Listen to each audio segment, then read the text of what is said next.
ఏపీలో ఇప్పటికే పలువురు ఉన్నతాధికారులను బదిలీ చేసిన ప్రభుత్వం తాజాగా 12 జిల్లాల కలెక్టర్లను బదిలీ చేస్తూ ఉత్తర్వులు జారీ చేసింది. పార్వతీపురం మన్యం జిల్లా కలెక్టర్గా ప్రభాకర్ రెడ్డి, విజయనగరం కలెక్టర్గా రామసుందర్ రెడ్డిని నియమించారు.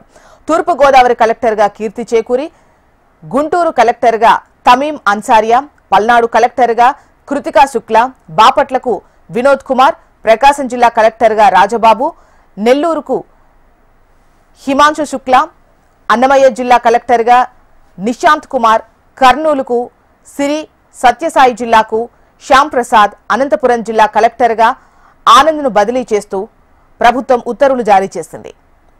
ప్రభుత్వ విజయాల్లో కలెక్టర్లే కీలకమని ఏపీ సీఎం చంద్రబాబు అన్నారు.